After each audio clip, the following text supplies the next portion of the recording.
चलिए एक और बड़ी खबर का रुख करेंगे। इस बीच आ रही ये बड़ी जानकारी, आज से बीजेपी की 2 दिवसीय विजय संकल्प बैठक।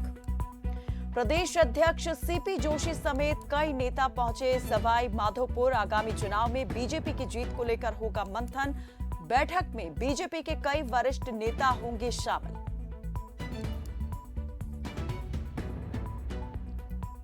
तो बीजेपी भी इस वक्त पूरी तरीके से चुनावी मोड में। आज से बीजेपी की 2 दिवसीय विजय संकल्प बैठक। रघु गौर हमारे सहयोगी ज्यादा जानकारी के साथ जुड़ गए हैं। रघु, 2 दिवसीय बीजेपी की विजय संकल्प बैठक, कौन कौन इस बैठक में शामिल होंगे और कितने महत्वपूर्ण ये बैठक देखी जाए? देखिए कायनात, बता दूं कि मैं आपको 3 नेत्र गणेश की धारा में बीजेपी है 2 दिवसीय विजय संकल्प बैठक करने जा रही है, यानी कि इसको कह सकते हैं कोर कमेटी की बैठक। ये 4 बजे आयोजित की जाएगी और यहाँ पे तमाम जो दिग्गज नेता, स्थानीय नेता हैं, लगातार यहाँ पर पहुंचना शुरू हो चुका है।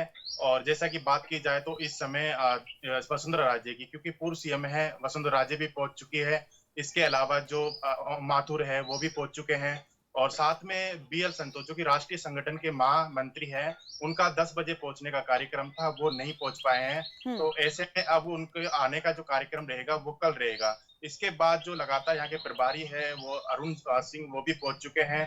चाहे वो राजेंद्र राठौड़ की बात की जाए, चाहे राजेंद्र गहलोत की बात की जाए, यानी कि सीपी जोशी के प्रदेश अध्यक्ष जो बनाए गए उसके बाद ये बड़ी बैठक है एक और कमेटी की कह सकते हैं, क्योंकि विधानसभा चुनाव का बहुत कम समय बचा है। तो ऐसे में सबसे बड़ा जो फोकस है राजस्थान की पूर्व विधानसभा सीटों को लेकर के बीजेपी अब लगातार मंथन कर रही है, क्योंकि हमने देखा है कि यहाँ पर पूर्व के अंदर बीजेपी कहीं ना कहीं पिछली 4 सीटों पर ही मात्र अग्रसर रही है। तो इसके अलावा भरतपुर संभाग की हम बात करें, पूर्व के अंदर आते हैं तो इसमें 19 विधानसभा सीटों को में से कुशवाहा की सीटों को छोड़ दिया जाए तो सभी सीटों कांग्रेस के पास है। तो अब महामंथन ही कह सकते हैं कि इस बैठक के अंदर कुछ ना कुछ, जब 4 बजे कोर कमेटी की बैठक होगी, इसमें संगठन को मजबूत करने की दिशा में काम किया जाएगा, क्योंकि स्थानीय नेताओं का एक मार्गदर्शन स्थानीय नेताओं के लिए बहुत बड़ा हो जाता है, क्योंकि राष्ट्रीय नेता यहाँ पर उपस्थित होंगे, बीएल संतोष भी आएंगे। तो इनका आना कहीं ना कहीं स्थानीय नेताओं को एक संदेश दिया जाएगा किस प्रकार से आगामी विधानसभा चुनाव के साथ साथ लोकसभा चुनाव में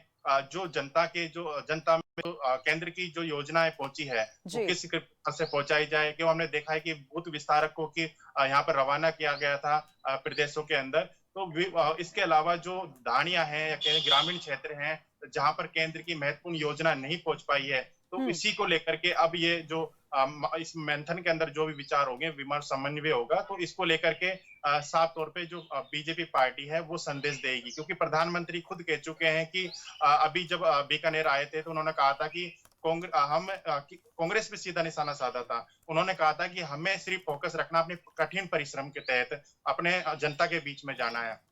यानी कि अब जो कार्यकर्ताओं को संगठन में जो जगह दी है, चाहे कोषाध्यक्ष की बात की जाए, प्रदेश महामंत्री की बात की जाए, चाहे वो उपाध्यक्षों की बात की जाए, इन तमाम चीजों को लेकर के अब बीजेपी एक रणनीति के तहत कार्य करेगी, क्योंकि विधानसभा चुनाव में एक आखिरी सवाल रघु मैं पूछना चाहूंगी कि क्या कोई नए चेहरे भी बीजेपी की ओर से मैदान में उतारे जा सकते हैं और जिम्मेदारी जो है किसके कंधों पर सबसे ज्यादा रहने वाली है?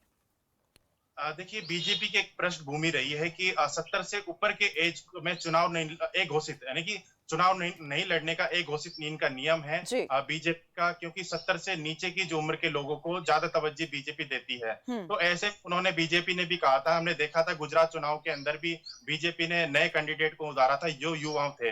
तो ऐसे में राजस्थान के अंदर भी लगातार इसको लेकर के बातें चल रही है कि राजस्थान से 200 विधानसभा सीटों में 100 कैंडिडेट ऐसे उतारे जाएंगे जो यूथ हो, जो सबसे ज्यादा सक्रिय भूमिका में रहे हो ग्रामीण क्षेत्रों के अंदर, जो जिनकी लोकप्रियता ज्यादा है। उसी को लेकर के अब सर्वे भी चल रहा है विधानसभा 200 सीटों के अंदर, और इसी सर्वे के आधार पर युवाओं नेताओं को तरजीह दी जाएगी। इसी के तहत अब टिकट वितरण भी काम किया जाएगा यहाँ पर राजस्थान में। अभी देखा जाए तो, क्योंकि यहाँ पे चुनाव प्रचार चेयरमैन का, ठीक है, तो रघु ये कह सकते हैं कि युवा ब्रिगेड जो है वो चुनाव से पहले मैदान में उतरेगी मोर्चे को संभालने के लिए, और इस वक्त जो है जोर शोर से बीजेपी अपनी तैयारियों में जुटी हुई है। बहुत शुक्रिया इस तमाम जानकारी के लिए। चलिए बढ़ते हैं आगे।